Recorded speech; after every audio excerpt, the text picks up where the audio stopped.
Hey everybody, I'm here today to show you a simple cutting board life hack that will allow you to prevent your cutting board from slipping. So we've all been in that situation. We're cutting something on a cutting board and it just keeps moving along the counter. This gets even worse when there's water underneath the cutting board. So if you're cutting something wet or if you just washed your cutting board, it usually is even worse. And if you're using something other than wood, it usually is even worse. So if you're using some sort of plastic material, it's even worse, okay? And it can be dangerous, number one, because you're using a knife on a moving surface, okay? But number two, it's just annoying and it creates more of a mess, okay? So what I've learned is a simple life hack that works wonders. All that you need is a rubber band like this.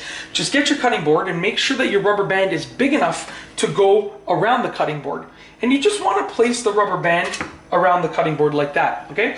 Now, the thicker the rubber band, the better that it will be at doing its job. So you can see this is a thin rubber band, and it still does a pretty good job at preventing it from moving. You can see it's taking a lot of force to even make it budge, okay? I wouldn't regularly be using this much force cutting on it, right? So if it's an even thicker rubber band, a little bit thicker, a little bit more durable, it's gonna have more surface area contact with the countertop, and it will do an even better job at preventing your cutting board from slipping. How it works is very simple. The rubber band is touching the cutting board and it's also touching the countertop. It has this little amount of space that it creates between the cutting board and the countertop where only the rubber band is touching, in that little tiny little space.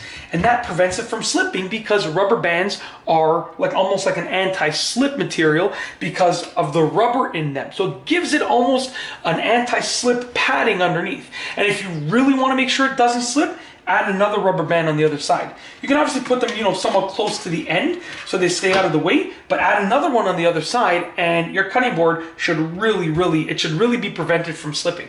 That's it. If you like this video, please be sure to give it a thumbs up. Let me know what you think down below as a comment, and of course, be sure to subscribe for more great videos just like this one. And that's all I have for you today. Thanks for watching.